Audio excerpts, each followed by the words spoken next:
بسم اللہ الرحمن الرحیم رب اشرح لی صدری ویسر لی امری واحلل عقدۃ من لسانی یفقہوا قولی۔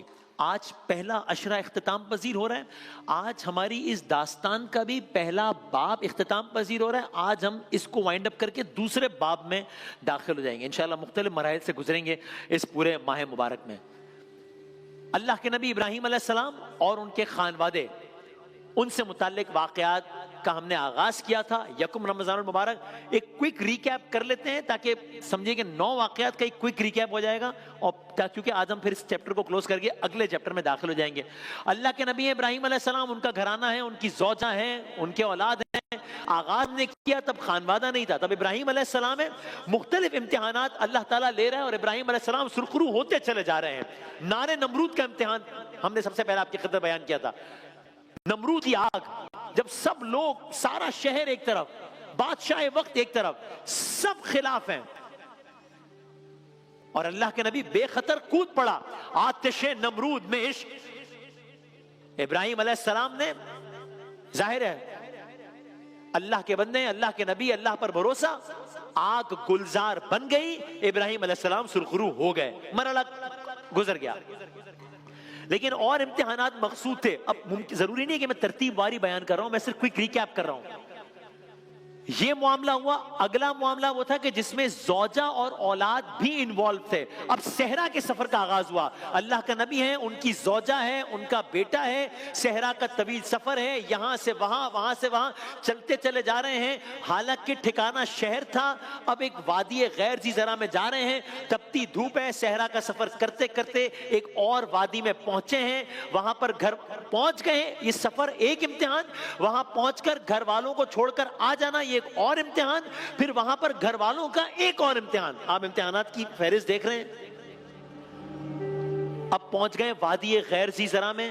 اب وہاں ابراہیم علیہ السلام نہیں ہیں، وہاں پر ابراہیم علیہ السلام کی زوجہ ہیں اور ابراہیم علیہ السلام کے فرزند ہیں۔ وہاں پر اسباب زندگی نہیں ہیں، وہاں پر سبزہ نہیں ہے، وہاں پر کھانا نہیں ہے، وہاں پر پینا نہیں ہے۔ وہاں سے زمزم جاری ہوا، اللہ نے وہاں بھی سرخرو کر دیا۔ بات یہاں بھی نہ رکی، پھر ایک اور منزل۔ اب اللہ تعالیٰ کا حکم ہوا، خواب دیکھا، اولاد کو ذبح کرنے کا حکم ہوا، وہ اللہ تعالیٰ نے امتحان لیا۔ اللہ تعالیٰ نے وہ امتحان لیا، ابراہیم علیہ السلام نے اپنے بیٹے کو بتایا، بیٹے نے کہا بابا آپ کو جو حکم ہے آپ وہ کر گزریے۔ اللہ تعالیٰ نے وہ منظر بھی بدل دیا، قربان حضرت اسماعیل علیہ السلام نہیں ہوئے، جو اللہ تعالیٰ کو مقصود تھا وہ ہوا، وہاں بھی ایک گھرانہ سرخرو ہو گیا۔ سو آپ نے دیکھا مختلف منظر بدلتے جا رہے ہیں ابراہیم علیہ السلام کی سیرت میں، اور اللہ کو کتنے عمل پسند آئے ہیں۔ کبھی ان کے پتھر مارنے کے عمل کو حج کا حصہ بنا دیا، کبھی بچے کے پاؤں سے نکلنے والے چشمے کو زمزم کی صورت میں زندہ معجزہ بنا دیا، کبھی صفا اور مروہ کے درمیان دوڑنے کے عمل کو حج اور عمرے کا حصہ بنا دیا صحیح کی صورت میں۔ کوئی ریکیپ ہو گیا یہ۔ آج اسی گھرانے کا ایک اور واقعہ سنیے کہ جس کے نتیجے میں جو ہوا، جو آؤٹ کم آئے گا، وہ میرے اور آپ کی نظروں کے سامنے کم و بیش روزانہ وہ منظر گزرتا ہے۔ سعی تو پھر بھی جب جاتے ہیں تو کرتے ہیں نا، رمی تو پھر بھی جب جاتے ہیں تب کرتے ہیں نا، قربانی تو پھر بھی جب عید آتی ہے تو کرتے ہیں نا۔ آج اللہ تعالیٰ نے اب جو کام لے رہا ہے اللہ تعالیٰ، میں پھر کہہ رہا ہوں کہ ہم ترتیب بار نہیں جائیں گے، اب جو کام لے رہا ہے اللہ تعالیٰ، اس کا جو آؤٹ کم ہے یہ تو روزانہ کم و بیش میری آپ کی نظروں کے سامنے سے گزرتا ہے۔ یہ کام کیا ہے؟ پہلے کعبہ مکہ آباد ہوا تھا، اب کعبہ تعمیر ہوگا، ایک بار پھر تعمیر ہوگا۔ تعمیر کعبہ کا کام لے گا اب اللہ اس خانوادے سے۔ یہ کیا معاملہ ہوا، کب ہوا، کیوں ہوا، کیسے ہوا، آپ کی خدمت میں عرض کرتے ہیں۔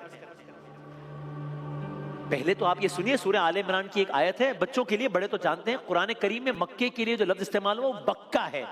بسم اللہ الرحمن الرحیم، انا اول بیت وضع للناس للذی ببکۃ مبارکہ، بے شک سب سے پہلی عبادت گاہ جو انسانوں کے لیے تعمیر ہوئی ہے وہ وہی ہے جو مکے میں واقع ہے۔ تو خانہ خدا تو وہاں پر تھا، اس کی اپنی ہسٹری ہوئی، ہم آپ کی خدمت میں عرض کرتے ہیں۔ مختلف روایات ہیں کعبے کی ہسٹری سے متعلق، لیکن وہ آج کا موضوع نہیں ہے تو میں کوئکلی آگے بڑھتا ہوں۔ کئی روایات کے مطابق خانہ کعبہ کی بالکل پہلی تعمیر فرشتوں نے کی تھی، جو زمین پر اللہ کی عبادت کے لیے بنایا گیا، اور میں نے آیت بھی آپ کی خدمت میں پڑھ کے سنائی کہ سب سے پہلی عبادت گاہ جو انسانوں کے لیے تعمیر ہوئی وہی ہے جو مکے میں ہے۔ تو کئی روایات کے مطابق پہلی تعمیر کعبے کی فرشتوں نے کی، زمین پر اللہ کی عبادت کے لیے بنایا گیا۔ پھر آدم علیہ السلام نے عمل انجام دیا تعمیر کعبہ کا۔ پھر کچھ روایات کے مطابق آدم علیہ السلام کے بیٹے شیس علیہ السلام نے عمل انجام دیا۔ پھر طوفان نوح سے عمارات متاثر ہوئی، جس کے بعد ابراہیم علیہ السلام اور اسماعیل علیہ السلام کو یہ حکم دیا گیا کہ اب آپ کعبے کی تعمیر نو کریں۔ آپ یعنی اس حوالے سے آپ جب آیت بھی دیکھیں گے نا تو آیت کا مفہوم یہی کہ ان کی بنیادوں کو بلند کرنے کا ہم نے کہا ابراہیم و اسماعیل علیہ السلام کو، یعنی جو آیت ہے قرآن میں اس سے بھی مفہوم یہی ملتا ہے کہ سٹرکچر نہیں تھا، آثار یا بنیادیں تھی جن کو دوبارہ بلند کیا گیا ہے۔ لیکن یہ جو تعمیر ہے، پہلے کی تعمیرات بھی ہوئی ہیں، یہ ان کا تعمیر کرنا پچھلی تعمیرات سے کئی اعتبار سے بہت مختلف بھی ہے، بہت تاریخی بھی ہے۔ تو بس وہی مقام، وہی علاقہ، وہی وادی جہاں کل ابراہیم علیہ السلام اپنی زوجہ کو، اپنی اولاد کو بحکم خدا چھوڑ کر چلے گئے تھے، کم و بیش اسی مقام پر آج وہی ابراہیم علیہ السلام، ان کے وہی فرزند بحکم اللہ کے گھر کی تعمیر نو کر رہے ہیں۔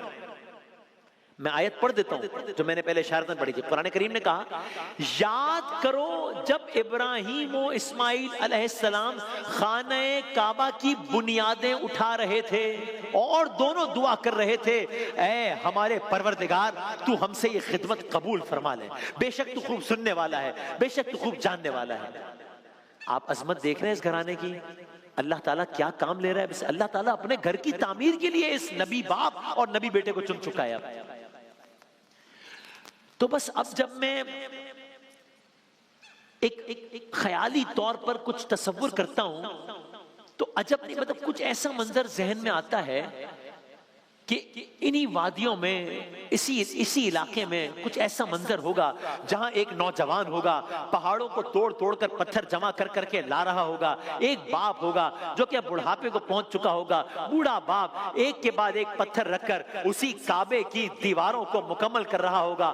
اگلا منظر اس سے زیادہ حیران کن ہوگا، ابراہیم علیہ السلام ایک پتھر پر کھڑے ہیں، اور ظاہر ہے یہ آج کل کا زمانہ تو نہیں ہے نا، آپ سوچیں کہنا آسان ہے، بھائی صحرا ہے، اسباب نہیں ہے، کوئی مشین تھوڑی ہے، کوئی بڑے بڑے ارتھ موونگ آبجیکٹس تھوڑی ہیں، ایک باپ ہے، ایک بیٹا ہے، نبی باپ ہے، نبی بیٹا ہے، تپتی دھوپ ہے، عرب کا صحرا ہے، اللہ کا گھر ہے۔ اب ابراہیم علیہ السلام ایک پتھر پر کھڑے ہیں، دیواریں کعبہ بلند کرتے چلے جاتے ہیں، پتھر پہ کھڑے ہیں، دیواریں کعبہ بلند کرتے چلے جاتے ہیں، یہاں تک کہ اب ایک مرحلہ وہ آ گیا، اب مرحلہ ایک عجیب آ گیا، اب مرحلہ وہ آیا کہ پتھر پہ کھڑے ہیں، دیوار بلند کریں، اب دیوار مزید بلند ہو گئی، اب دیوار مزید بلند ہو گئی ہے، پتھر کی اونچائی اتنی نہیں ہے، تو اب اگر میں یہاں کھڑا ہوں تو میں یہاں تک تو میری ایکسس ہے، اب اگر میں نے اس سے اونچا جانا ہے تو میرے پاس جو پتھر ہے یا جو فلور ہے وہ اسی ہائٹ کا ہے، تو اب میں اس سے اونچی تعمیر کیسے کروں؟ وہی کعبہ جو آج میں اور آپ سب دیکھتے ہیں اور اپنے دلوں کو ٹھنڈک محسوس کرتے ہیں، اب جب یہ مرحلہ آیا ہے جو میں نے آپ کی خدمت میں عرض کیا تو چشم فلک نے ایک عجب نظارہ دیکھا ہے۔ چشم فلک نے یہ نظارہ دیکھا کہ جس پتھر پر ابراہیم علیہ السلام کھڑے ہو کر دیوار کعبہ تعمیر کرتے جاتے تھے، اب جو دیوار بلند ہونا شروع ہوئی ہے، یہ پتھر بھی بلند ہونا شروع ہوا ہے، یہ دیوار اور بلند ہونا شروع ہوئی ہے، پتھر اور بلند ہونا شروع ہوا ہے، یہاں تک کہ یہ پتھر اب ایک تاریخی پتھر بن گیا۔ اس پتھر پر آج اتنے وقت گزر جانے کے باوجود بھی ابراہیم علیہ السلام کے قدموں کے نشانات موجود ہیں، ہم اسے مقام ابراہیم کہتے ہیں۔ یہ وہ نشان جو آپ کو مقام ابراہیم کے اندر، یہ نشان ہے، ہم دوسری تصاویر بھی دکھائیں گے آپ کو، یہ مقام ابراہیم، تو یہ وہ پتھر ہر مقام ابراہیم کے اندر یہ پتھر ہے جو ہم نے آپ کو اس سے پہلے جو منظر دکھایا تھا، اور یہ مقام ابراہیم۔ تو بس کیا کہنے، ایک اور قریبی منظر مقام ابراہیم ہے۔ اللہ تعالیٰ ہر مسلمان کو بار بار جانے کی توفیق عطا فرمائے۔ تو بس کعبہ تعمیر ہو رہا ہے، اب یہ صرف دو انسان، ایک باپ ایک بیٹا ایک پتھر اور کچھ دیواریں نہیں ہیں، یہ پوری تاریخ ہے جو صحرا کے بیچ جنم لے رہی ہے. لمحے گزر رہے ہیں, تاریخ رقم ہو رہی ہے, دیوار بلند ہو رہی ہے, عمارت تعمیر ہو رہی ہے. کون سی عمارت؟ گھر تعمیر ہو رہا ہے. کون سا گھر؟ کس انسان کا گھر؟ کسی انسان کا گھر نہیں, انسان تو تعمیر کر رہے ہیں. انسان بھی کون؟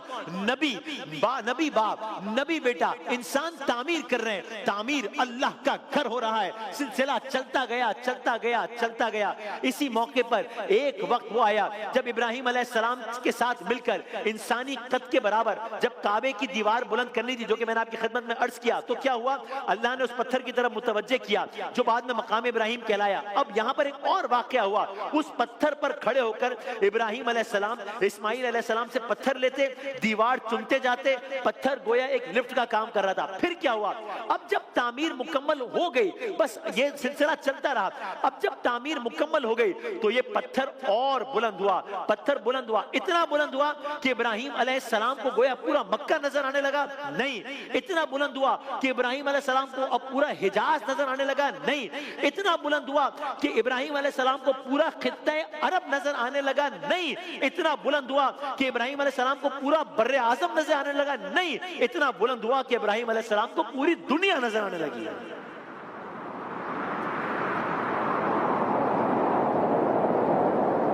یہ وہ موقع تھا. یہ آپ سمجھیے کہ آج ہم داستان ابراہیم علیہ السلام بھی سن رہے ہیں, داستان اسماعیل علیہ السلام بھی سن رہے ہیں, داستان کعبہ بھی سن رہے ہیں, داستان حج بھی سن رہے ہیں. یہ سنیے, جب یہ معاملہ ہو گیا, جب ان کو پوری دنیا نظر آ رہی تھی اور جب کہہ دیا گیا کہ بس آپ آواز دیجئے, یہ آواز ہر پہنچنے والے تک پہنچے گی, یہ وہ موقع تھا جب حج کے بارے میں کہا. سورہ کا نام بھی سورہ حج ہے, آیت بھی حج سے متعلق ہے. وقت نہیں ہے, میں آیت کا ترجمہ پیش کرتا ہوں. یہاں پر یہ کہا گیا اور لوگوں کو حج کے لیے اذن عام دو کہ وہ تمہارے پاس ہر دور دراز مقام سے پیدل آئیں اور اونٹوں پر سوار ہو کر آئیں. آؤ حج کے لیے آؤ, آؤ حج کے لیے آؤ. یہ وہ موقع تھا جب حج کے لیے پہلا انویٹیشن دیا گیا. تو یہ داستان حج بھی ہے. زمین پر, اللہ کی زمین پر اللہ کا گھر پھر تعمیر ہو گیا ہے. یہ بیت عتیق ہے, یہ بیت حرام ہے, یہ خانہ کعبہ ہے. اب جب یہ تعمیر ہو گیا تو نبی بیٹے نے ایک اور دعا کی. آپ منظر سمجھ رہے ہیں نا, اللہ کا نبی, اللہ کے نبی کا بیٹا, نظروں میں اللہ کا گھر, لبوں پر اللہ سے دعا. اور وہ دعا کیا ہے؟ دعا اس وقت کے حالات سے نہیں, کے حوالے سے نہیں ہے. پھر کیا ہے؟ دعا آنے والے وقتوں کے حوالے سے. کتنے وقت کے حوالے سے؟ 2500 سال بعد کی دعا ہے. یعنی جو دعا پوری ہونی ہے 2500 سال بعد. کیا منظر ہوگا جب اس صحرا کے بیچ اللہ کا گھر تعمیر ہو گیا ہوگا اور نبی باپ, نبی بیٹے نے لوگوں کو حج کے لیے تو بلا لیا. اب نبی باپ, نبی بیٹا ایک ایسی دعا کر رہا ہے جس کی تکمیل 2500 سال بعد ہونی ہے. وہ دعا کیا ہے اور دعا کی تکمیل کیسے ہوئی ہے؟ داستان کا دوسرا حصہ, اس میں ہم کل باقاعدگی سے داخل ہو جائیں گے اور انشاءاللہ کل عرض کریں گے.